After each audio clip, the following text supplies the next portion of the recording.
And he hosts that with Sasha Black or sometimes Honor Us and others. He knows the stuff. And so he's going to talk to us. How do I market a nonfiction or a fiction book? What are the basic things that we need to bear in mind? So I want you to show him some love. He's never been to the Caribbean. I'm hoping the first country he'll come to is Jamaica.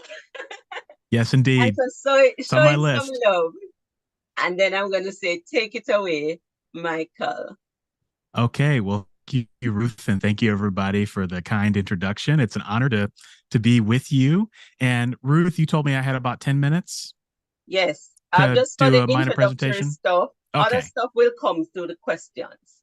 Okay, perfect. Well, I've been doing this for about 10 years now, about a decade, and things have changed a lot since I first started. And one of the ways that things have changed, and it's one of the reasons that I think all of you are coming into self-publishing at such an amazing time, is that you have access to so much more information and so many more tools and so many more strategies than authors had back in 2012 when I started. When I started, you really there wasn't it was kind of the Wild West. You had to blaze your own trail. And some of the things that all of us on the panel are going to talk about today weren't around in 2012. So the concepts like Facebook ads or BookBub ads or Amazon ads or even email marketing as we know it today, it was around then, but it was different.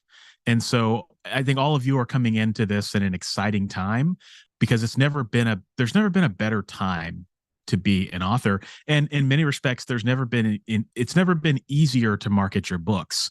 Now, on the flip side of that, it's never been harder to market your books because there are so many tools and things are a lot more competitive than they were 10 years ago. Things have always been competitive. It's always been tough to sell books, right? That's par for the course. But I had a few things that I wanted to hit, just some basic general things that I want you to think about. And I'm sure that the rest of the panelists are going to have some things to say about this in specificity. But the first thing I want to just cover, just at super high level, is the difference between marketing and promotion. So they are not the same. We use the terms interchangeably, and I think that's okay, but we have to be really clear what we're talking about when we talk about marketing and we talk about promotion. So marketing, think about it like this. Think about an iceberg. All right. An iceberg, there's everything you can see above the iceberg, and then there's everything you can see below. And 80% of an iceberg's mass is below the surface. I'm taking you all back to high school here. 80% of ice is below the surface, right? It's 8% of the mass. So marketing is everything that is below the surface of the water. It's everything that you do to build a foundation for writing, for marketing your book. So for example, writing the book with your target audience in mind. So figuring out who the target for your books are. So I wrote a book. It's called Be a Writing Machine, and it's geared toward authors who want to write faster, be more productive. That's my target audience. So when I'm designing my cover, when I'm writing my book description, when I'm writing the book to begin with, I want to be thinking about those sorts of things. So marketing is about letting people know that your book exists and letting them know that it's the right book for them. If I was going to market my productivity book to people who want to focus on editing, well, that's not a good fit. I only want to focus on the people who want to be productive, right? So I'm going to use words that resonate with them. I'm going to use words like productivity. I'm going to use words like writing faster, writing smarter, being prolific. So these are all things that you can start thinking about baking into your book before you start. Now, other examples of marketing include your book cover, right? These are decisions that you're making before the book goes to the market. So when you have someone who you want to market a book to, we can talk about fiction versus nonfiction. You're going to make those decisions about the book cover because everything on your book cover is a signal to your readers about what the book is about. The book cover is actually not a piece of art. It is actually it's more like a billboard is a better way to think about it. And that billboard has several parts to it. And if you get those parts right, then your message will resonate with readers, making them more likely to buy your book. Your book description is also marketing because it's letting them know you're sending those signals to people to let them know that the book is for them. The price is another thing. So when you think about all of these decisions that you make in the production of your book, that's marketing. That's the stuff below the surface that no one ever sees.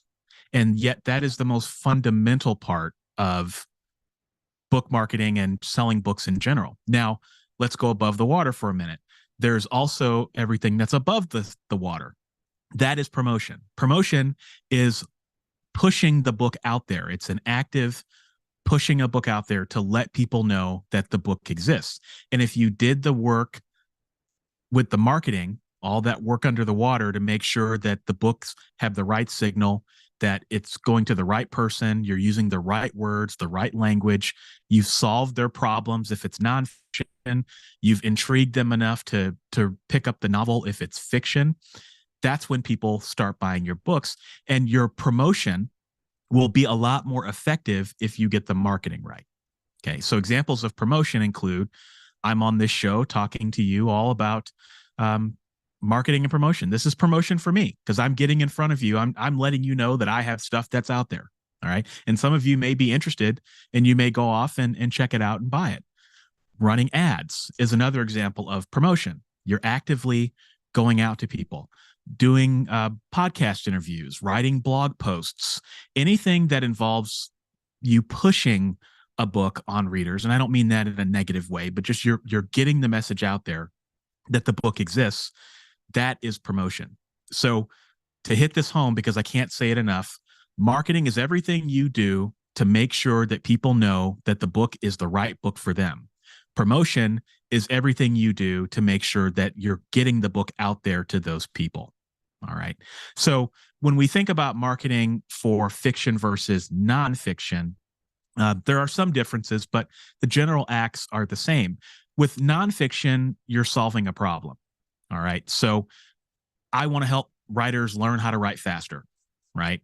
I want to help writers learn how to connect with readers. I want to help writers sell more books because those are pain points. Those are things that if only they, if only I could sell more books, I'd be more successful. That's the best way to think about a pain point.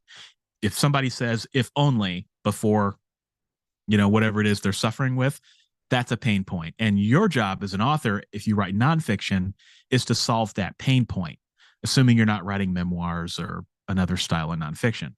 With fiction, your goal is really to entertain people and let them know that your book is going to be a good time.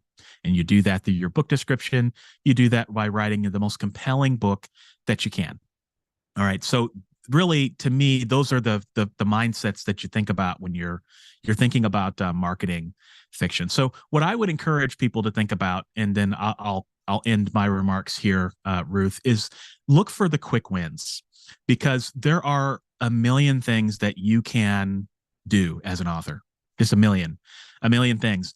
Instagram, Snapchat, Twitter, Facebook, ads, email marketing, blogging, podcasting. I mean, there's no shortage. And it feels like every week there's a new thing. But what I encourage all of you to think about is, what are the low effort, high reward activities that you can pursue? And then how do you go about doing those so that marketing doesn't feel tough? Because I think that's the struggle with a lot of people is, it's just so overwhelming. I want to write the next book. So what are those quick wins? And as everyone here starts to talk about the things that they specialize in, just know that everyone's different. And my quick win might be your definition of agony. All right. So it's different for everybody, but that's marketing and promotion in a nutshell, Ruth.